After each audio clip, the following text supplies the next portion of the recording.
តើយើងគួរចាប់ផ្ដើមពិនិត្យសុខភាពចាប់ពីអាយុប្រមាណទៅបងប្អូន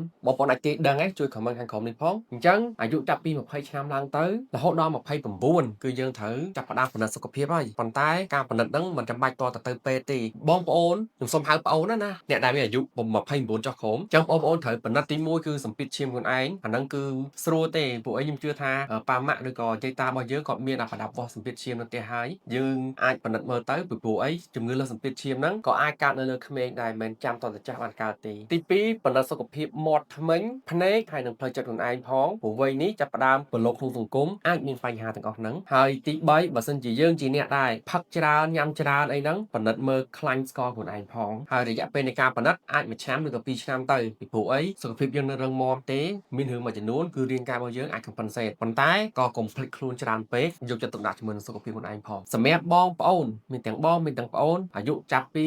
30ទៅ39វ័យកណ្ដាលហើយប៉ុណ្ណឹងអញ្ចឹងវ័យនេះគឺជាវ័យដែលគិតច្រើនមានបន្ទុកច្រើនមានការងារច្រើន stress ច្រើនអញ្ចឹងបងប្អូនគួរតែពិនិត្យសុខភាព6ខែឬក៏1ឆ្នាំម្ដងដោយសារអីរាងកាយរបស់យើងនឹងចាប់ផ្ដើមទ្រុឌទ្រោមដោយសារតែការងារប្រចាំថ្ងៃរបស់យើងហើយអញ្ចឹងការពិនិត្យមានអីការពិនិត្យសម្ពាធឈាមជាតិស្ករជាតិខ្លាញ់មុខងាររងរងនោមមុខងារថ្លើមក៏ត្រូវមើលដែរវ័យនេះក៏មិនត្រូវប្រហែសដែរព្រោះអីជួនកាលយើងនៅក្មេងយើងហូបច្រើនជាពិសេសគ្រឿងសង្វឹងអញ្ចឹងវាអាចប៉ះពាល់មុខងារថ្លើមហើយនឹងរងរងនោមនៅវ័យនេះឯងបងប្អូនចូលដល់វ័យ40ទៅដល់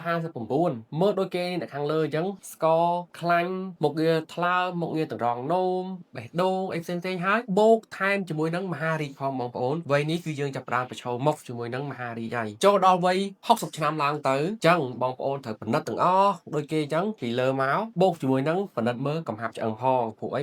អ៊ំអាយុ60ហើយអញ្ចឹងអាចមានកំហាប់ឆ្អឹងរៀងថយអីហ្នឹងទៅស្រួលយើងស្រេកស្រង់អាហារបំពន់ជួយឆ្អឹងទី2វ័យនេះគឺជាវ័យដែលធ្លាក់ទៅវិញហើយបងប្អូនដឹងខ្លួនឯងហើយអញ្ចឹងបងប្អូនអ៊ំពិនិត្យមើលភ្នែករបស់យើងពិនិត្យមើលសុខភាពមាត់ធ្មេញផងជាពិសេសគឺខួរក្បាលរបស់យើងតើវានៅដំណើរការឬក៏មានបញ្ហាអីអត់ជៀសវាងកើតជំងឺភ្លេចភ្លាំងច្រើនឬក៏រលាកបាតភ្នែកអីចឹងទៅលាក់នឹងលាក់ចុងក្រោយដោយសារតែវ័យអ៊ំរៀងសំណាក់អញ្ចឹងអ៊ំកុំភ្លេចពិនិត្យមើលវ៉ាក់សាំងផងអញ្ចឹងវ៉ាក់សាំងដែលយើងពីក្មេងដែលយើងធ្លាប់ចាក់ហ្នឹងជួនកាលមកដល់វ័យនេះយើងត្រូវចាក់ boost វាម្ដងទៀតអញ្ចឹង